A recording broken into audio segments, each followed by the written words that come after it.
Selamat pagi ya Sinta. Di sini Ibu ada beberapa revisi proposal dari proposal yang sudah kamu tulis. Yang pertama, untuk proposal kami ini kamu tidak lampirkan cover ya. Proposalnya itu harus sudah ada cover. Jadi Ibu belum bisa merevisi cover kamu karena kamu belum kirimkan cover kamu.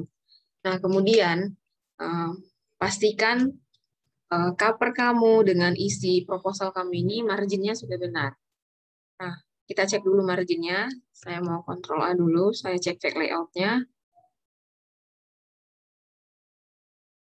Oke, sudah benar.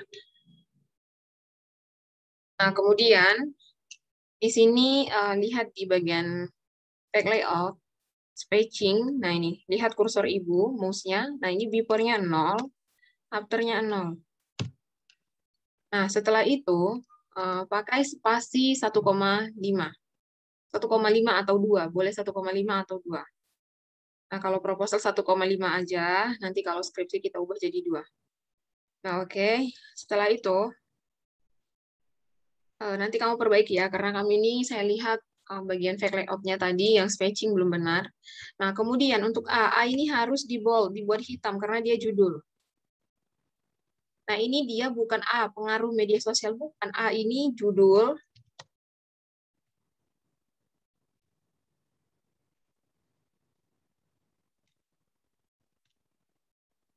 Nah, kemudian ini dibuat dia sejajar.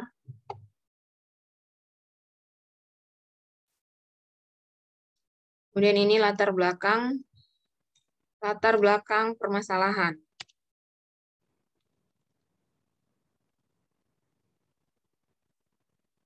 Nah, ini juga di bold, dihitamkan. Nah, kemudian perhatikan ini penulisan kamu. Nah, negara ini saya perhatikan ada banyak sekali penulisan negara, kamu tulis huruf awal dengan huruf kapital. Nah, saya jelaskan ya. Huruf kapital kamu pakai di awal kalimat. Nah, kalau dia kalimat yang mengawali sebuah penjelasan, dia harus ditulis huruf kapital, huruf awalnya. Kemudian nama tempat, misalkan Kupang, kota Kupang gitu. Nah, itu Kupangnya dibuat K-nya huruf awalnya itu huruf kapital. Kemudian nama orang atau nama manusia.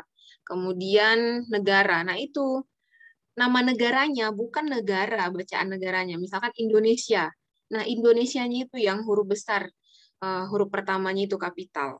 I-nya, I Indonesia atau Indonesia, I huruf pertama itu yang kapital. Jadi bukan negaranya yang huruf kapital. Jadi ini di negara. Negara ini huruf kecil. Ini semuanya ya, kamu perhatikan penulisannya. Sambil saya baca. Di era globalisasi, perkembangan pengetahuan dan teknologi semakin canggih seiring berjalannya waktu. Nah, ini oke, sudah mulai informasi teknologi modern seperti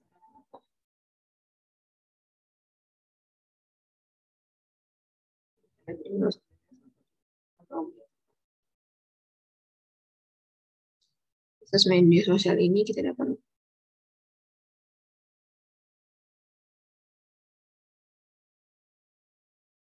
Nah, ini rancu ya kalimatnya.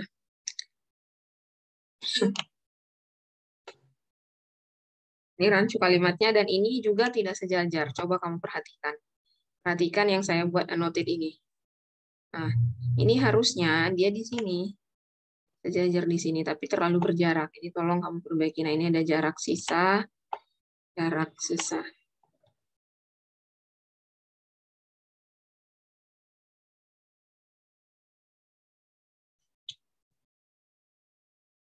Media sosial.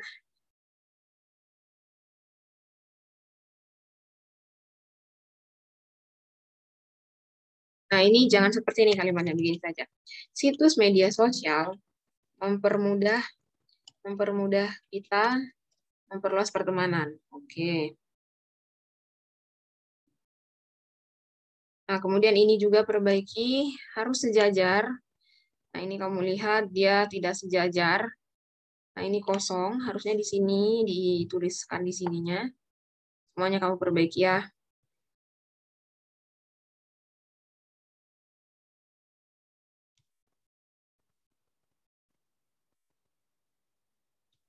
Juga perbaiki.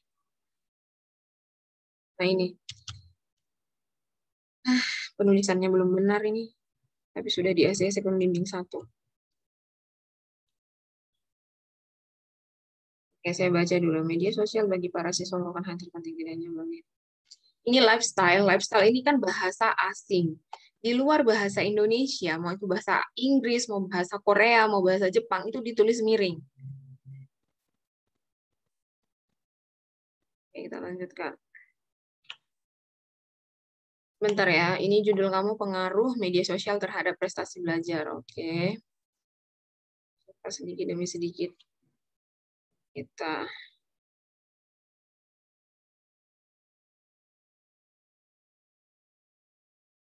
media sosial sedikit demi sedikit membawa kita ke suatu dunia yang baru dan mulai menentukan.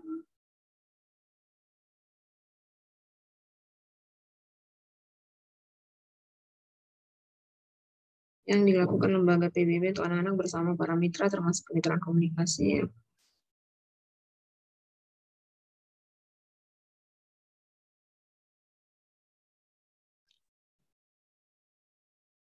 Titik atau koma ini asli? Titik. Coba kamu lihat kalimat ini, rancu. Kamu di sini bercerita bahwa ada judul penelitian. Kemudian tiba-tiba mencatat penggunaan internet. Nah, itu kan kalimatnya rancu ya. Jangan seperti itu. Harusnya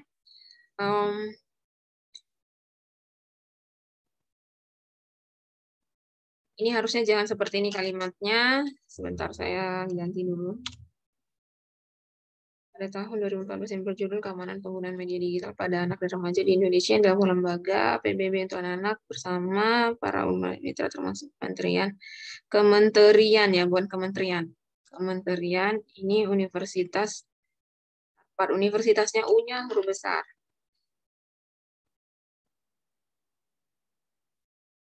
Nah, ini jangan pakai titik, jangan juga pakai koma. Langsung saja disambung. Mencatat pengguna internet Indonesia yang berasal dari kalangan anak dan mencapai 30 juta. Oke. Nah, ini kamu kutip menurut C. Widyo Hermawan. Ini tahun berapa? Tahun berapa kutipannya? Dan ini yang kamu kutip ini, dia harus ada di daftar pustaka namanya. Nah, kemudian kalau mengutip itu, Yasinta, nama belakang. Misalkan seperti ibu, nama ibu Erika Veronica Simanungkalit. Nah, dikutip itu menurut Simanungkalit, tahunnya dibuat dalam kurung. Misalkan saya memberikan pendapat tahun 2015, maka menurut Simanungkalit dalam kurung 2015 tutup kurung, begitu. Nah, ini menurut C. Widyo Hermawan, nah ini harusnya harusnya cukup saja kamu tulis menurut Hermawan. Jadi yang kita tulis itu nama belakang. Nama belakang ahli tersebut. Jadi bukan namanya lengkap. Nah, jadi dalam penulisan kutipan itu bukan nama lengkap, tapi nama belakangnya saja. Tahunnya berapa?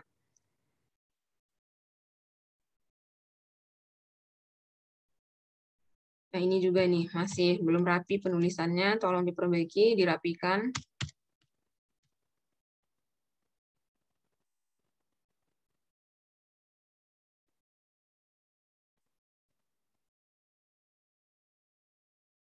Nah, kemudian ini hal inilah, ini harusnya huruf kapital.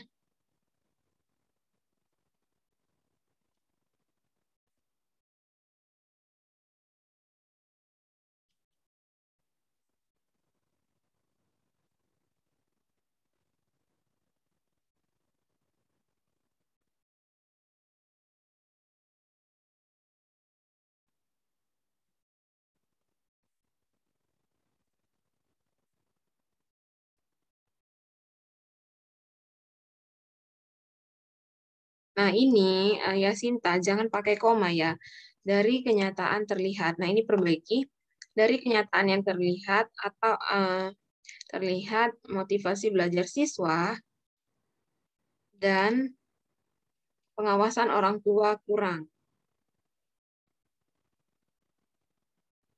Menurutnya prestasi berdasarkan hasil pengamatan saya selama masa PPL selama 6 bulan. Tunggu, jangan seperti ini kalimatnya.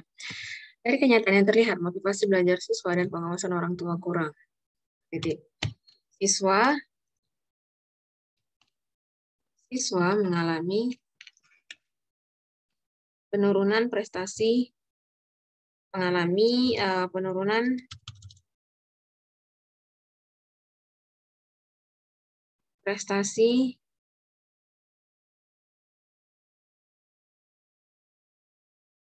belajar karena tunggu ya.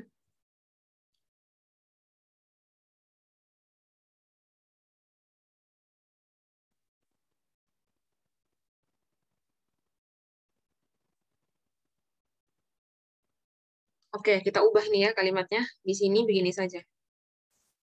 Berdasarkan pengamatan peneliti. Jadi jangan ada kata saya.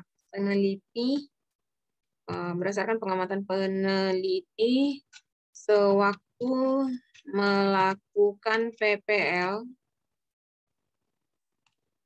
banyak sekali PPL titik banyak siswa yang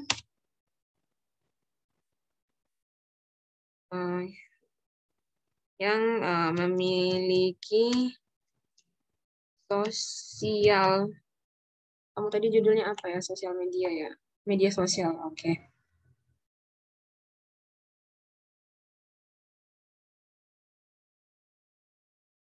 Banyak siswa yang memiliki, berdasarkan pengamatan peneliti waktu melakukan PPL, sebentar saya hapus, siswa yang memiliki media sosial cenderung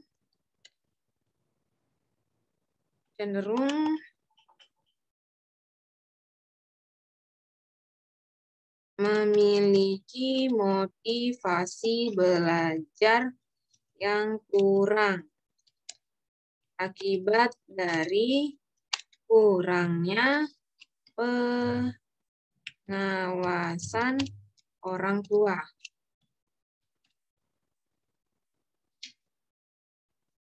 Hal ini berdampak kurang baik bagi prestasi belajar siswa titik. Nah, ini kamu tidak usah jelaskan lagi masa PPL. Tidak usah.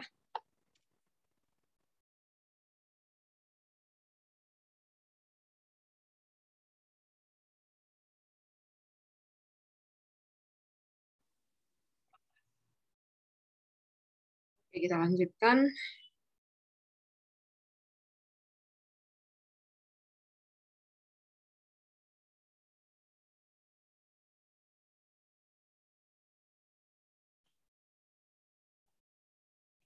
Oke, yang ini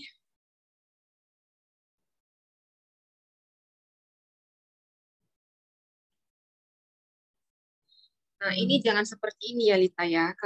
Maaf ya, Sinta ya. Kalau kamu langsung bilang berdasarkan tinjauan di atas, maka penulis sangat tertarik mencari tahu apakah ada pengaruh. Nah, kalau kamu sudah melakukan bagaimana ya? Ini seolah-olah kalimat kamu ini seolah-olah kamu sudah melakukan penelitian. Padahal kan kamu di sini masih observasi. Jadi jangan pakai kalimat begini ya. Saya ganti.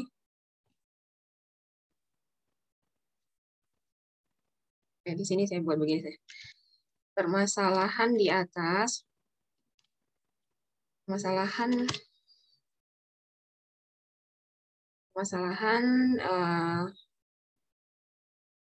di atas. Ya. Kemudian begini. Permasalahan yang ada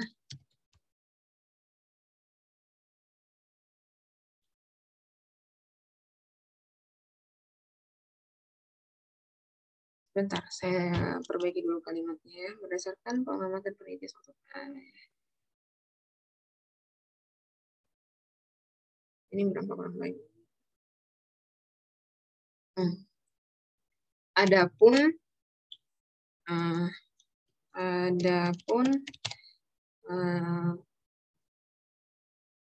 data yang mendukung permasalahan tersebut dapat dilihat pada tabel di bawah ini. Nah, tabel 1.1 nilai ulangan. Di sini kamu buat nilai ulangan saja.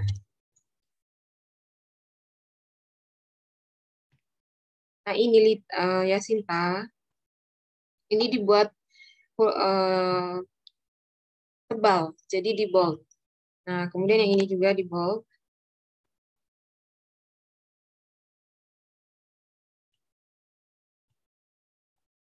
Nah, ini kamu tulis saja huruf kapital semua, karena ini kan dia nama kelas.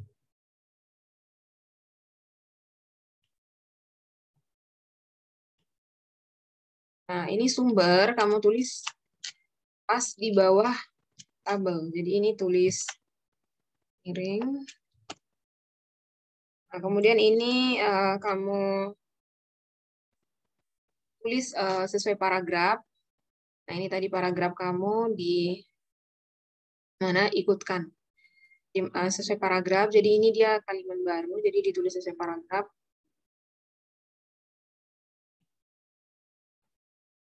Berdasarkan data tabel 1 dari kelompokan. Oke. Nah, ini kamu buat rata tengah. Ini harus rata penuh. Ini klik yang ini untuk membuatnya menjadi rata penuh.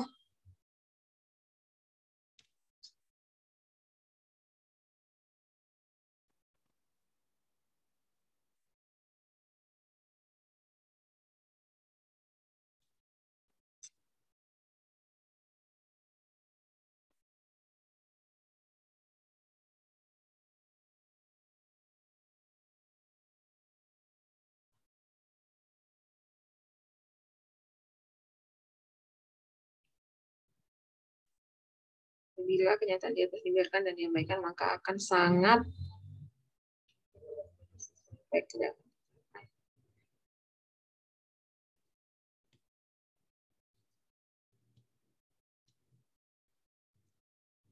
Dan di sini berdasarkan permasalahan, berdasarkan bentar ya, saya cek dulu.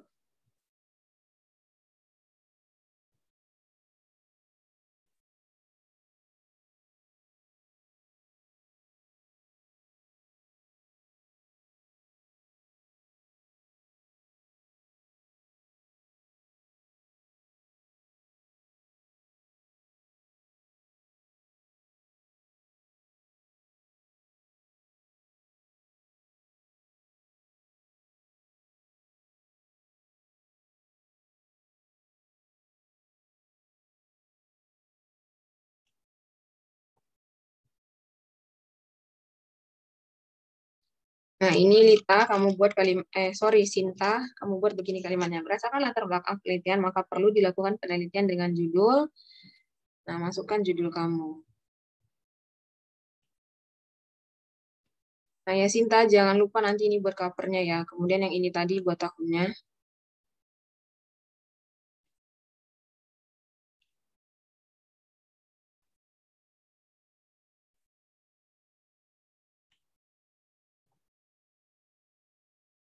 Ini kamu tinggal atur kalimatnya.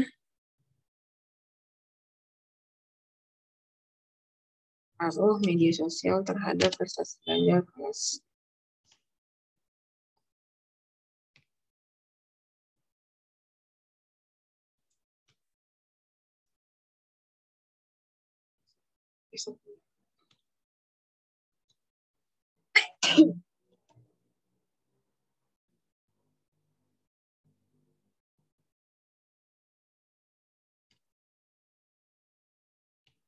Nah, sudah. Masuk ke rumusan masalah. Nah, ini rumusan masalah. Kamu juga harus tulis bold. Nah, kemudian ini rapikan penulisannya. Ya, harus sejajar. Perhatikan apa yang saya perbaiki ini, kemudian kamu perbaiki. Nah, ini kata berdasarkan ini, dia harus sejajar dengan rumusan. Ya. Nah, ini untuk rumusan masalah. Berdasarkan uraian latar belakang masalah, maka rumusan masalah dan pilihan adalah.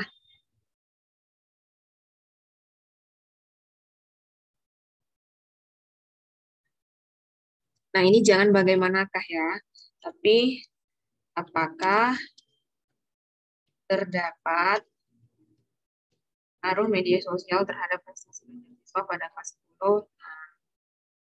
Kemudian ini tujuan penelitian. Tujuan penelitian juga di bold hitam. Kemudian dirapikan tulisannya.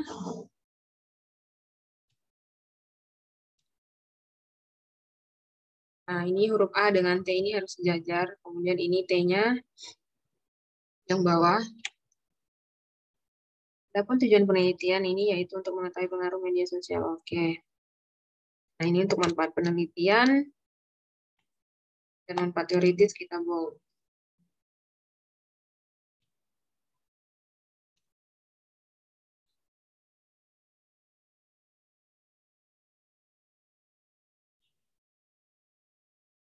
Manfaat praktis. Nah, ini ya Sinta, manfaat praktis ini kamu tidak usah buat titik di atasnya. Nah, hapus titiknya. Manfaat praktis bagi siswa.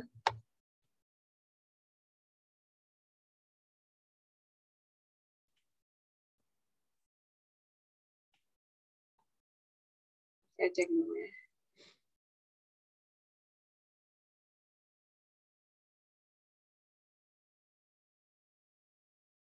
Nah, ini negatif P. Negatif ya. F. Ini kita buat sejajar yang di atas.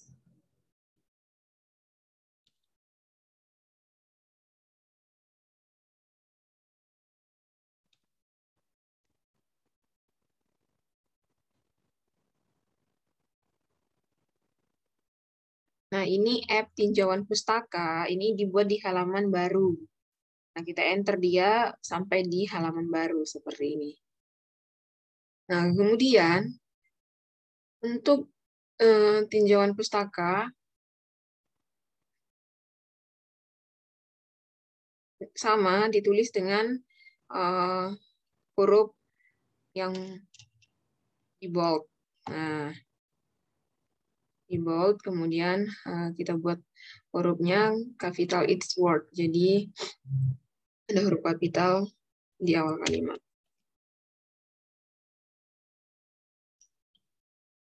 Nah, ini untuk penelitian terdahulu, kamu jangan seperti ini menomorinya. Dia buat pas di bawah huruf T. Penelitian terdahulu ini juga di bold, dihitamkan. Nah, ini nomor judul masalah penelitian perbedaan persamaan juga di bold. Ini saya lihat dulu ada berapa.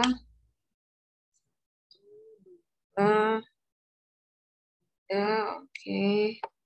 Nah, ini ya Sinta, tambah 2 lagi. Karena penelitian terdahulu itu minimal 5. Nah, di sini saya buat catatan. Tambah 2 lagi penelitian terdahulu mulai tahun 2016 sampai 2021. Nah, jadi harus tahun 2016 ke atas, tidak boleh di bawah tahun 2016. Ini kamu tambahkan. Nah, kemudian untuk tinjauan teoritis, Tinta ini juga harus di bold. Di bold. Kemudian ini prestasi belajar juga di bold.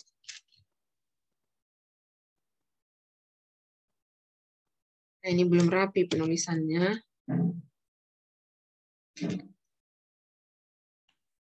Mau rapikan memang nanti penulisannya ini. Kamu lihat ini apa yang saya enter ini saya suruh rapikan, kamu ikuti. Jangan sampai tidak kamu ikuti. saya akan malas memeriksa proposal mahasiswa yang tidak mengikuti perbaikan yang saya sampaikan. Karena saya juga sangat sibuk, saya meluangkan waktu untuk membimbing kalian ini. Saya juga sudah mengorbankan waktu saya, begitu. Jadi alangkah baiknya ketika saya memberikan revisi, kalian kerjakan dengan baik, kalian ikut apa yang saya sampaikan, kalian perbaiki sesuai yang saya arahkan, sehingga ada kerjasama antara saya dengan kalian mahasiswa. Gitu ya. Ini juga diperbaiki. Nah, ini yang B, jenis-jenis prestasi belajar. Nah, ini juga di-enter. Jadi, ya Sinta, setiap subbab itu harus di bold ya, bukan di-enter. Jadi, jenis-jenis prestasi belajar ini di bold, dihitamkan begini, karena dia subbab, jadi setiap subbab itu harus di bold. Nah, kemudian ini kita sejajarkan di sini. Jadi, Lita, setiap menulis, kamu itu harus dari sudut sini. Nah, ini kan sudah ada marginnya. Marginnya inilah batas kita memulai penulisan, batas kita mengakhiri penulisan. Jadi, dirapikan.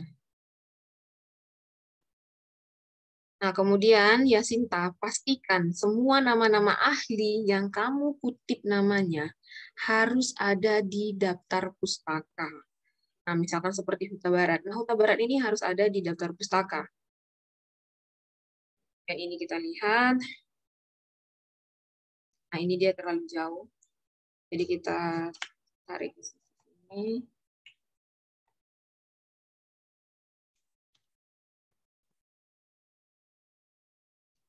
Nah, kemudian ini muncul subbab baru. Kalau subbab baru, kita enter, kita berikan jarak. Dan ini faktor-faktor yang mempengaruhi. Nah, ini kita bold karena dia subbab baru. Dan ini kita rapikan lagi penulisannya.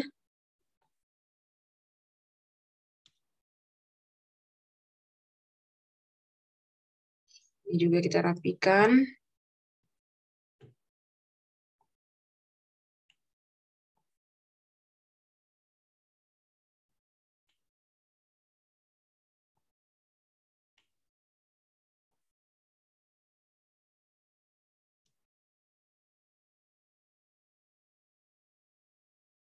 Juga dirapikan, disejajarkan.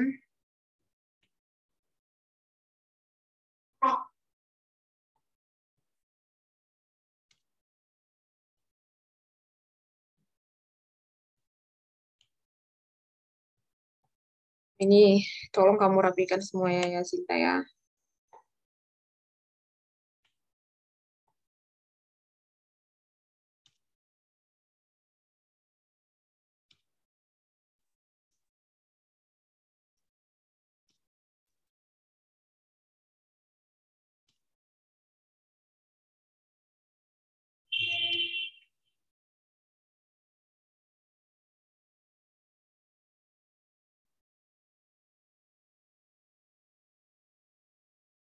Nah, ini ada bahasa asing.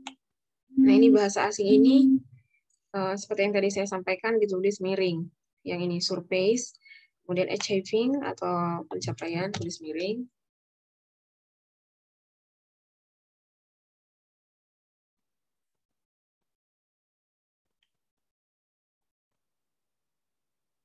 Nah, ini untuk bab baru media sosial. Media sosial ini juga di bold. Ini penulisannya juga dirapikan.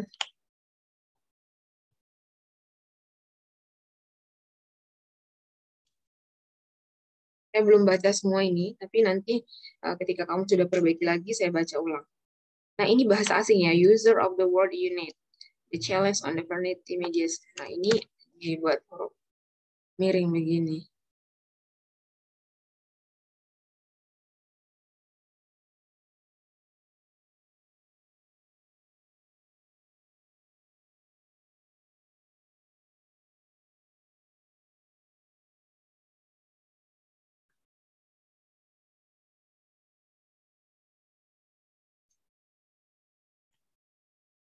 Bahasa asing harus ditulis huruf miring memang ya.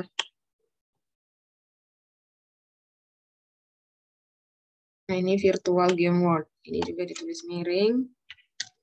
Nah, kemudian ini uh,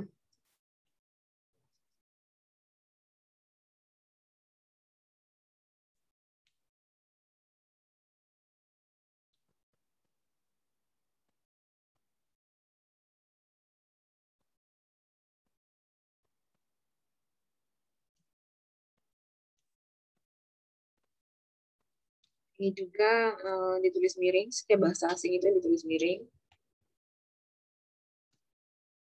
Oke. Ciri-ciri media sosial. Nah, ini subbab baru, jadi ini harus di bold juga.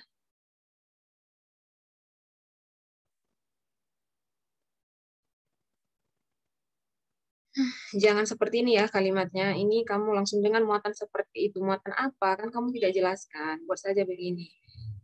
Nah,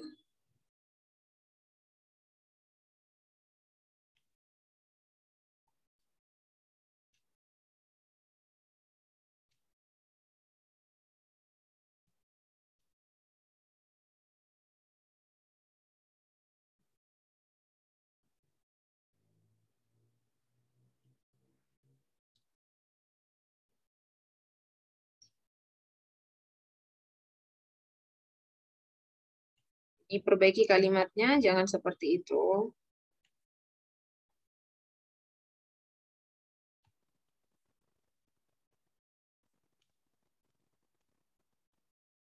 Penulisannya juga perbaiki, dirapikan.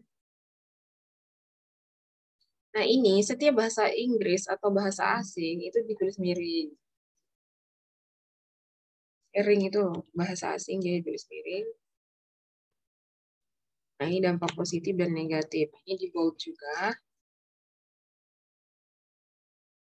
Perbaiki penulisannya. Dan ini dampak positifnya kita tarik ke sini.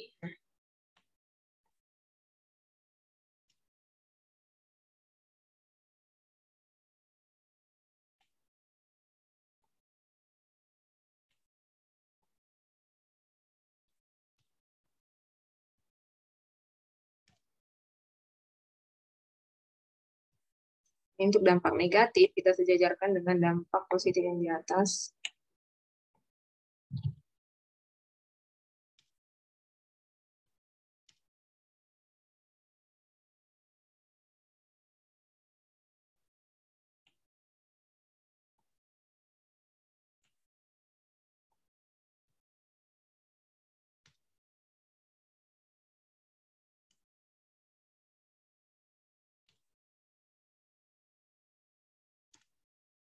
Nah, kemudian Lita, Lita ya, saya terus-terusan sebut kamu Lita Yasinta.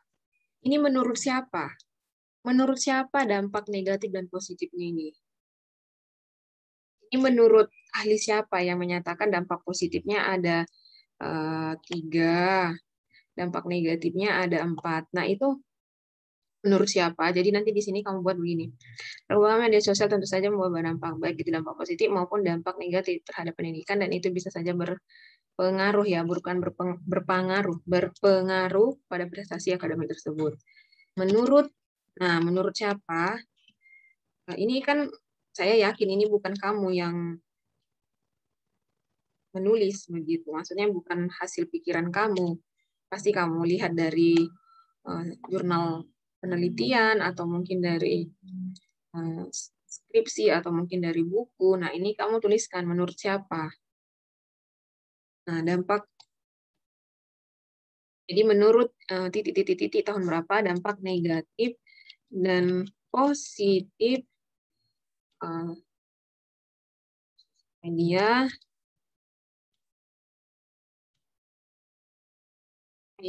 adalah gitu ya.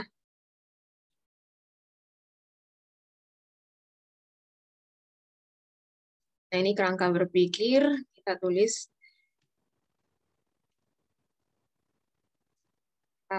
sebentar. Nah, kerangka berpikir dia bukan H, tetapi dia dia nomor 3 ya kalau tidak salah. Karena tadi nomor 1 penelitian terdahulu, nomor 2 tinjauan teoritis. Nah, maka Rangka berpikir dan hipotesis itu nomor 3, jadi bukan H. Ini 3 ya. Tolong nanti ini perbaiki ya, Sinta ya.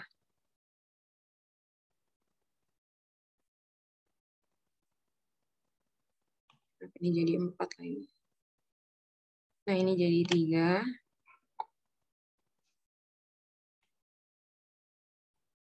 Rangka berpikir dan hipotesis.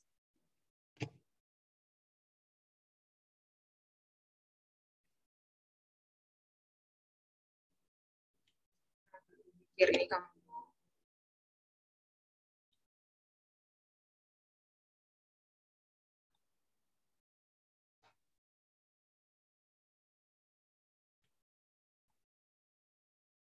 Nah, dia harus sejajar di sini.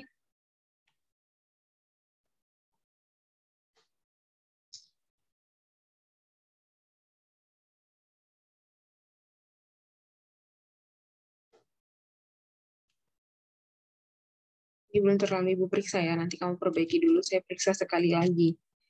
Setelah kamu perbaiki, saya periksa satu persatu lebih detail, nanti ada revisi lagi, baru kamu perbaiki lagi. Nah, ini gambar 1.1. Ini tidak usah skema, langsung saja kerangka berpikir. Nah, ini di bold. Nah, kemudian ini hipotesis kita buat di bawah.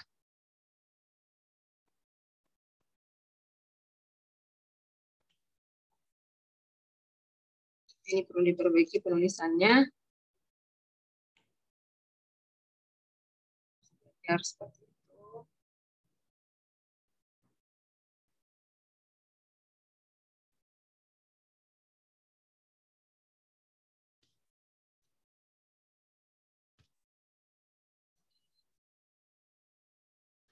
Nah, ini untuk metode penelitian. Untuk metode penelitian, dia ini di halaman selanjutnya atau di halaman berikutnya, jangan digabung. Jadi dia di halaman berikutnya. Bentar saya cek dulu. Lagi.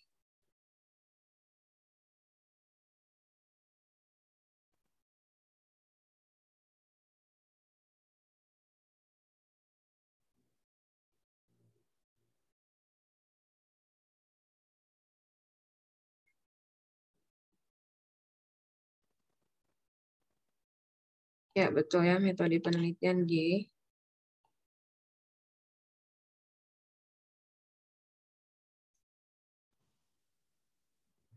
Nah, ini untuk metode penelitian, perbaiki juga penulisannya. Jadi ini harus saya ajar di sini.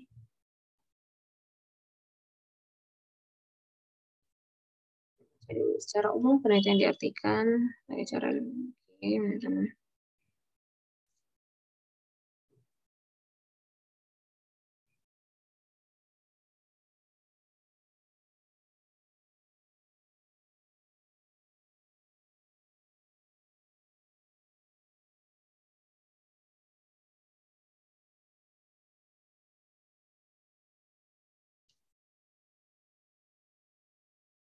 Nah, ini kamu enter bawah, dan ini di bold.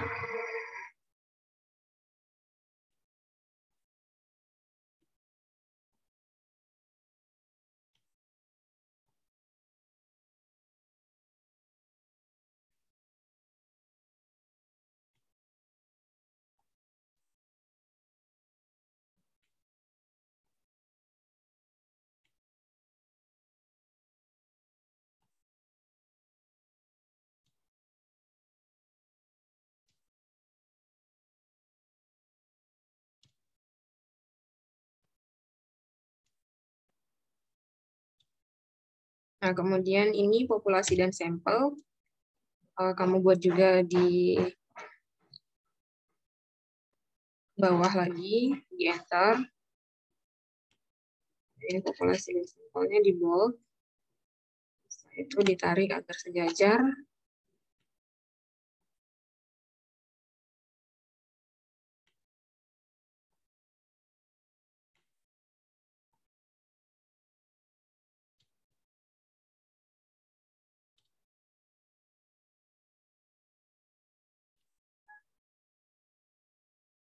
Nah, di sini ya Sinta, kamu sebutkan berapa jumlah populasi kamu ini.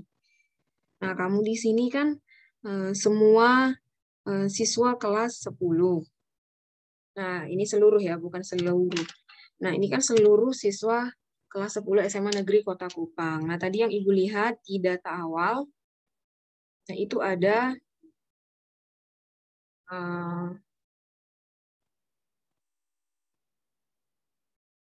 ada 4 kelas. Nah, 4 kelas yang berjumlah 148. Jadi di sini kamu jelaskan di populasi itu harus kamu sebutkan berapa jumlah sampel kamu. Nah, populasi dalam penelitian ini adalah seluruh kelas 11 SMA Negeri Kota Kupang, nah, yakni uh, Mia dan apa tadi ya?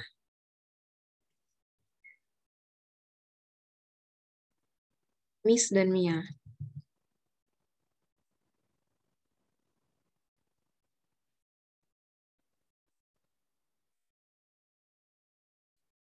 Ini di sini kamu jelaskan. Populasi dalam penelitian ini adalah seluruh kelas 10 SMA Negeri Kota Kupang yang terdiri dari 4 kelas dalam kurung Miss dan Mia yang berjumlah 148 siswa gitu. Nah, kemudian kita masuk ke sampel.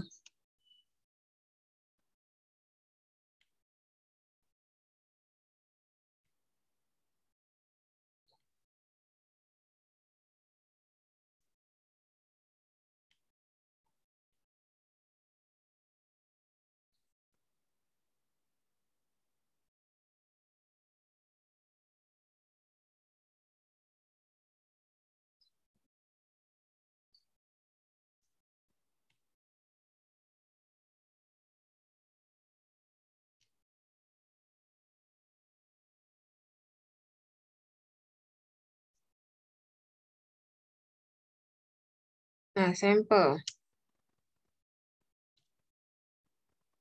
Sampel adalah sebagian dari populasi terdiri dari beberapa faktor, sedangkan bagian ini dia beda-beda. Oke. Nah, ini kamu harus jelaskan teknik pengambilan sampel kamu itu apa. Di sini dalam penelitian ini pengambilan sampel dilakukan, kamu kasih tahu dengan teknik apa. Pengambilan sampel dilakukan dengan teknik apa? Jelaskan. Apakah pakai purposive sampling atau pakai kuota, itu terserah kamu. Nah, di sini kamu langsung tentukan siswa kelas 10 IPS A sebagai sampel dengan jumlah 38 siswa. Nah, itu tidak bisa ya langsung kamu tetapkan seperti itu. Nah, di situ kelas 11 IPS A itu Miss A itu kamu buat 38, di sini 37 di latar belakang. Itu maksudnya seperti apa? Ya Sinta. Nah, ini di data awal di latar belakang Miss yang kelas Miss itu A.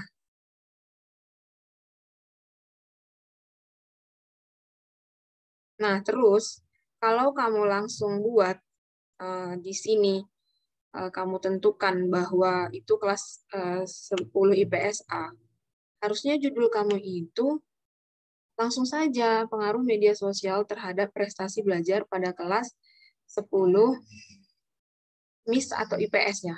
MIS atau IPS itu saya nggak tahu, tolong kamu konfirmasi ulang, saya kurang tahu, nanti saya tanya dari chat.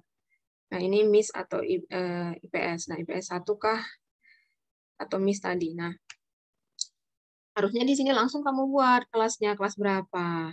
Tetapi kalau seperti judul kamu ini, kamu kan judul kamu ini pada kelas 10. Nah, kelas 10 ini kan ada 4 kelas.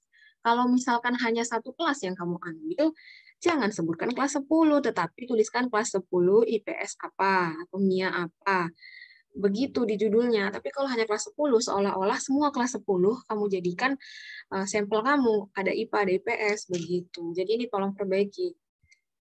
Sehingga ya Sinta, teknik pengambilan sampel kamu ini tadi memang harus kamu pahami dulu. Kamu menentukan sampel ini pakai teknik apa, begitu. Jadi ini cukup fatal ya, sampel kamu ini kamu pakai teknik apa, terus ini pertimbangannya apa. Kenapa tidak dijelaskan apa pertimbangannya? Nah, jelaskan apa pertimbangannya. Apa pertimbangannya kamu memilih kelas ini? Nah, kamu harus jelaskan begitu. Kalau misalkan nanti kamu tetap mau pakai sampelnya itu 10 IPSA atau 10 MIS-A, nah berarti judul kamu harus kamu ganti. Di judul kamu itu kamu harus sebutkan kelasnya. Jadi kelas 10 IPS atau MIS 1 atau MIS A begitu. Jangan hanya kelas 10. Kalau hanya kelas 10 seolah-olah seluruh kelas 10 itu kamu teliti. Tapi kalau kamu tentukan begitu, nah terlihat nanti di sampelnya. Nah ini harus ada ya alasan kamu kenapa memilih siswa ini. Kenapa sih siswa ini yang kamu pilih kelas IPS A? Kenapa bukan IPS B atau IPS 2 atau MIA? Nah itu harus kamu jelaskan di sampel. Jadi kamu harus pahami dulu teknik pengambilan sampelnya itu seperti apa. Oke, kita lanjutkan. Nah ini variabel penelitian kita bold. Nah, ini tidak pakai titik ya. Kalau judul atau subjudul jangan pakai titik. Nah, ini bold juga untuk nama kolomnya.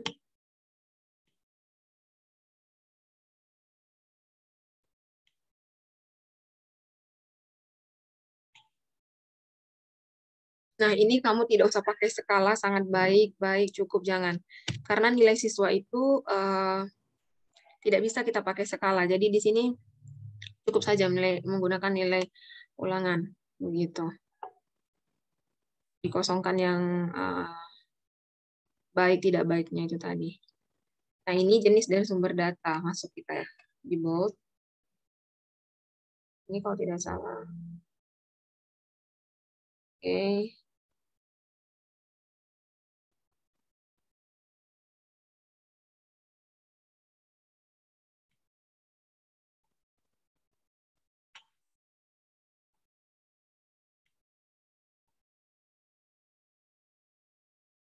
Harus dirapikan penulisannya, masih banyak yang kacau.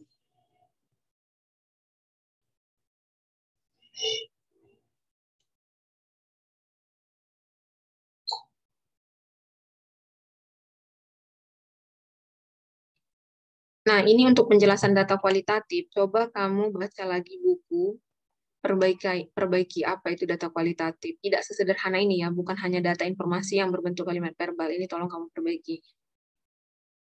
Kurang tepat itu pengertiannya. Nah, kemudian yang B, data menurut sumbernya. Nah, ini di bold juga.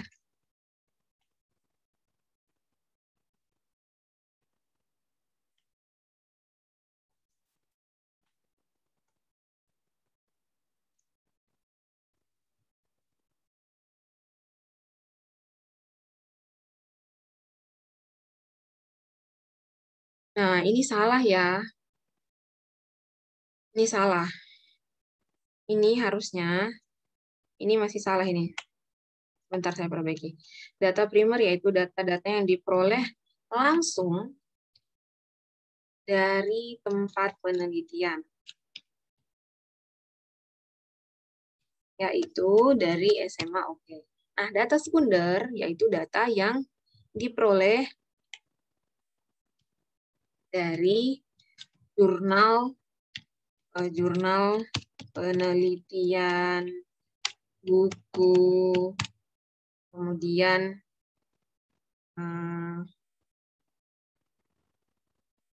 literatur. Tunggu sebentar. Data sekunder yaitu data yang diperoleh dari jurnal-jurnal penelitian, buku, website resmi pemerintahan. Begitu. Kalau kamu bilang angket itu data primer. Karena datanya itu kamu peroleh langsung dari SMA Negeri 10 Kupang. Oke, ini yang poin 5, teknik pengumpulan data. Ini di bold.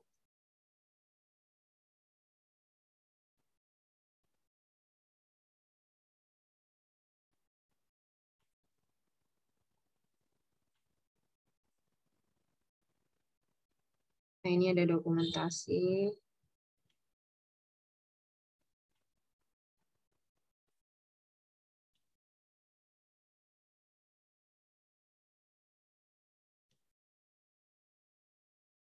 Questionnaire. Nah, ini kamu rapikan ya Sinta ya. Saya tidak suka kalau penulisannya tidak rapi. Pak Yewa tidak periksa kok. Pak saya sini, tapi belum, masih banyak yang kurang begitu.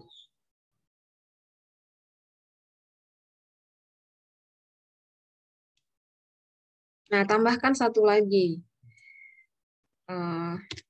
Di sini kan kamu pasti observasi kan? Sebelumnya kamu observasi. Jadi di sini ada observasi. Nah, apa itu observasi? Kamu jelaskan. Menurut ahli. Observasi adalah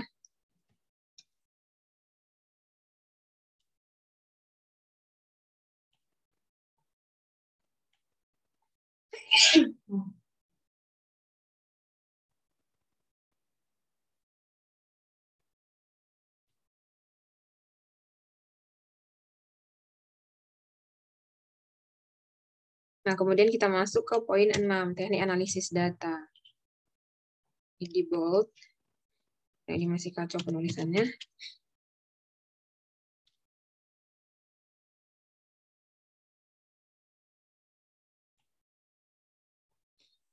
Dalam penelitian ini digunakan statistik regresi linear.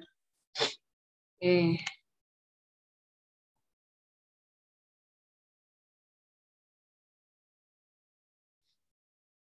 Oke.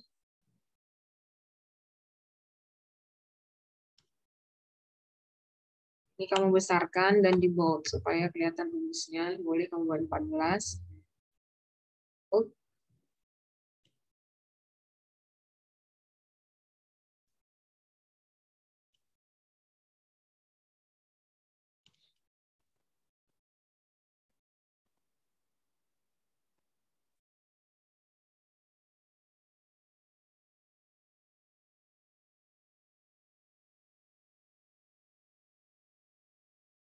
nah ini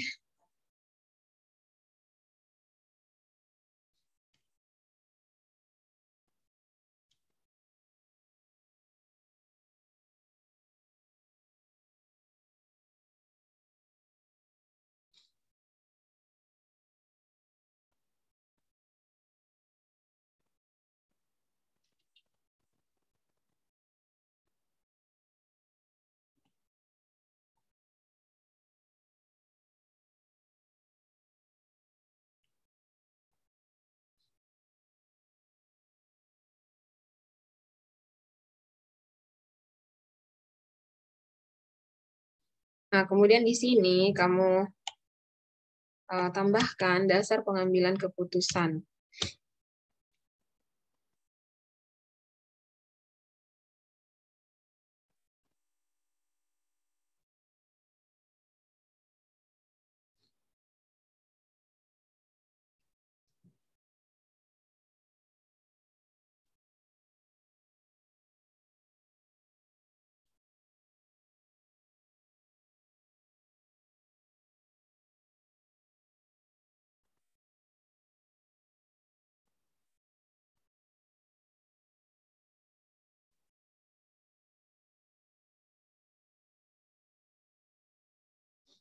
Bentar ya.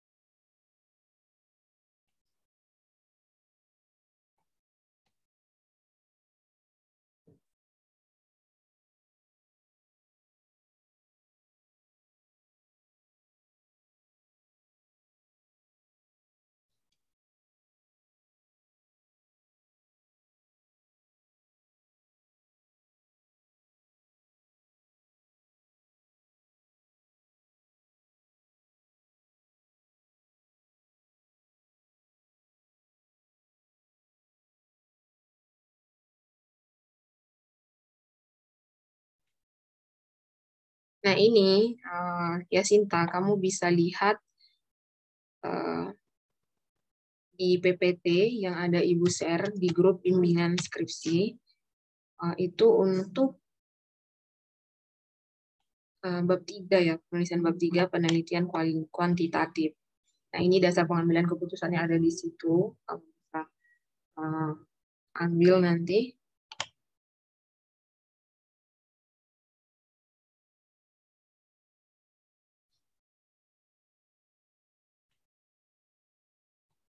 Nah, ini harus kita jelaskan dulu nilai A dan B dihitung dengan menggunakan rumus di bawah ini. Nah, nilai A itu ini rumusnya.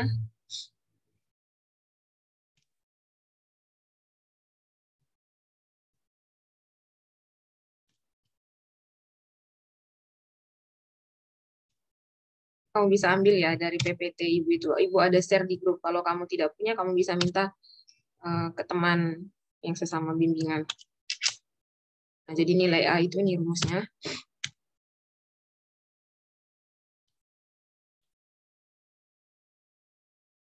Kemudian di sini ada juga nanti yang akan harus kamu perbaiki lagi.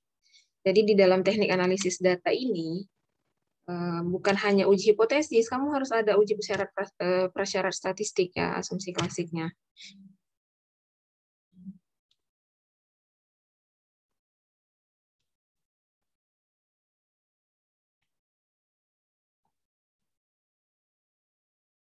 Kemudian ini dasar pengambilan keputusannya.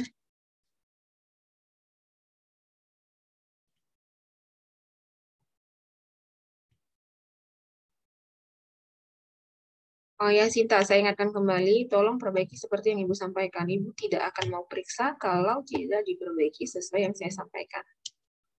Nah, Ibu juga sangat sibuk sekali. Banyak sekali jadwal mengajar Ibu padat.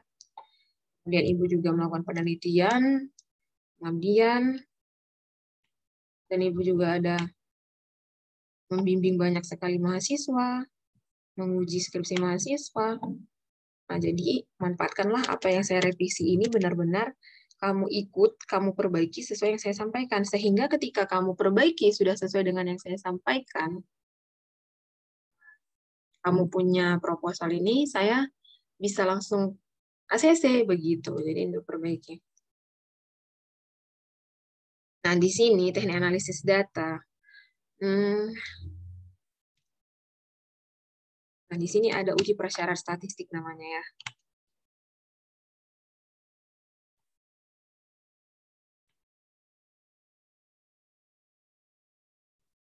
Ini prasyarat statistik.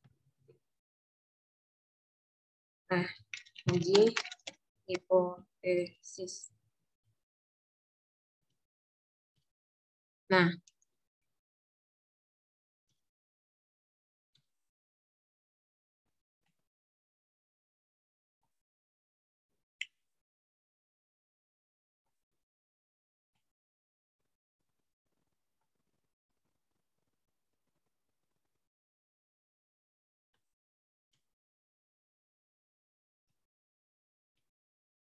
data penelitian sebelum dilakukan uji hipotesis harus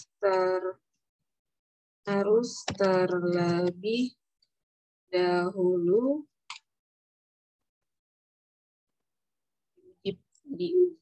diuji prasyarat statistik.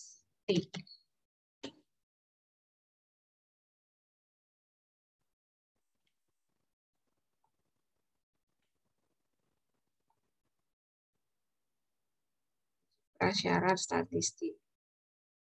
Adapun uji prasyarat statistik untuk regresi linier sederhana berikut. Nah, jadi di sini ada 3 uji lagi. Ada di PPT Ibu sudah buatkan di PPT Ibu. Paling sederhana, dia hanya netralitas.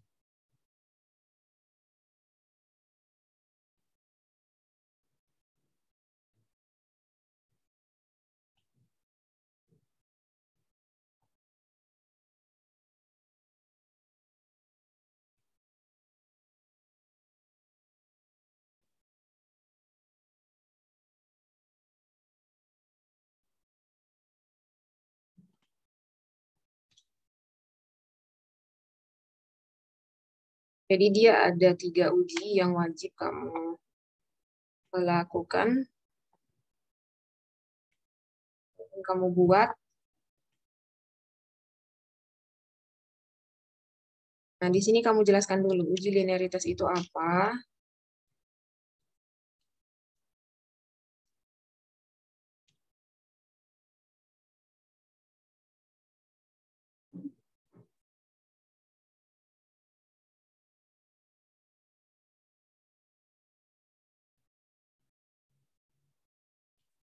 Homoskedasitas. Nah, jadi dia ada 3 uji. Jadi harus ada uji prasyarat statistiknya.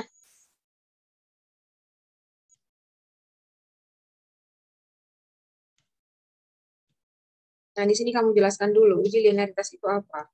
Uji linearitas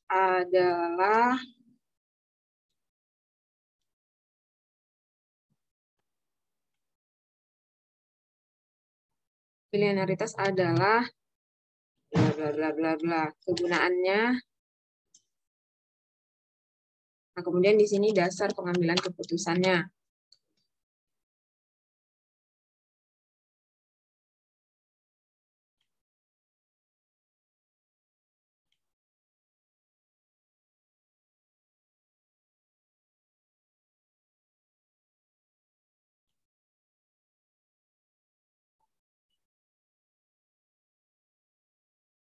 Nah, ini dasar pengambilan keputusannya ini.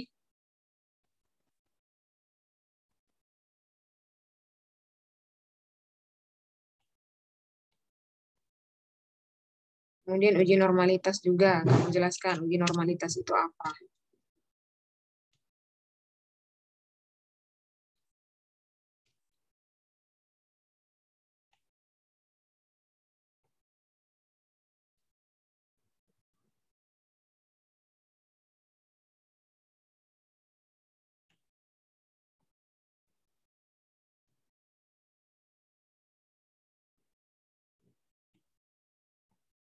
Kemudian dasar pengambilan keputusannya juga.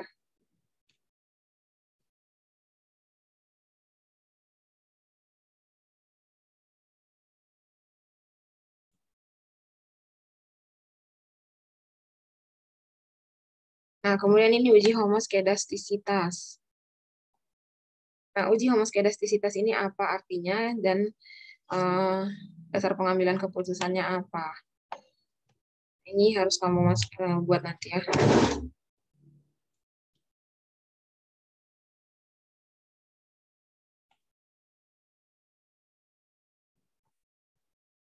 Oke. Homoskedasitas adalah, nah kemudian dasar pengambilan keputusannya apa? Nah ini nanti kamu cari. Kamu cari di buku Sugiono atau bisa juga kamu cari dari jurnal-jurnal atau dari internet. Nah setelah itu baru kamu masuk ke uji hipotesis ini tadi. Seperti itu ya. Kalian Ibu berikan PPT. Nah kemudian,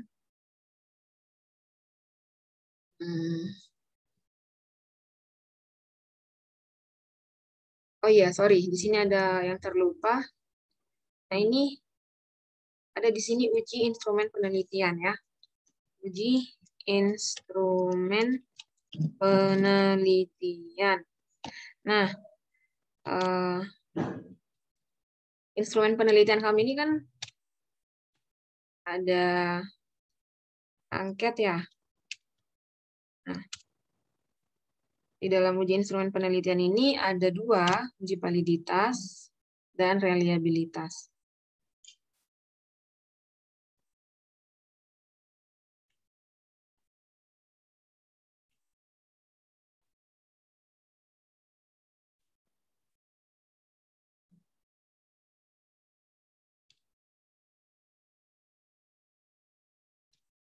Nah, ini nanti kamu jelaskan uji validitas itu apa menurut para ahli. Uji validitas menurut siapa? Bla bla bla bla bla bla. Terus masukkan rumusnya. Nah, rumus uji validitas apa? Nah, tanda merah memang ya.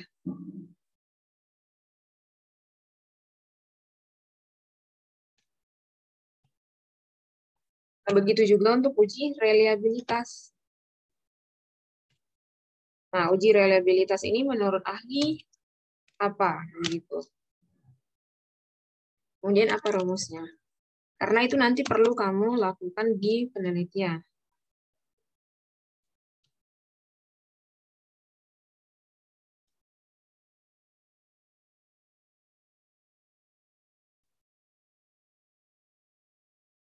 Itu dia ya.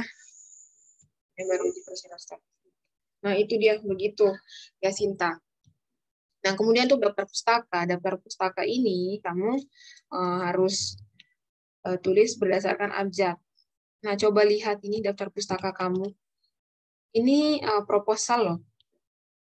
Masa iya proposal skripsi hanya punya berapa nih? 1, 2, 3, 4, 5. Hanya 6 daftar pustaka. Logikanya kan makalah saja, makalah tugas mahasiswa itu tuh daftar pustakanya minimal 10. Nah, ini kamu daftar pustaka kamu hanya 6. Berarti banyak nama ahli yang belum kamu tulis namanya di daftar pustaka, padahal ada kamu kutip di bab 2, di bab 1, di bab 3. Bagian latar belakang, tinjauan teoritis, kerangka berpikir, metodologi, tetapi kamu tidak tuliskan nama mereka di daftar pustaka. Nah, tolong perbaiki ya. Sekali lagi saya ingatkan dan saya warning. Semua nama ahli yang ada di proposal kamu ini harus ada namanya di daftar pustaka. Harus ada, semuanya harus ada. Ini saya buat catatan.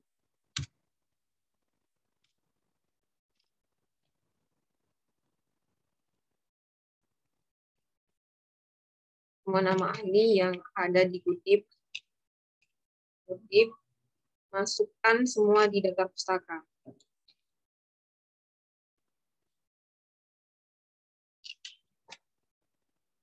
Kemudian tulis berdasarkan abjad A sampai Z. Jadi dia tulis berurut. Misalkan nama Ahmad, Ahmadlah duluan, berurut ya.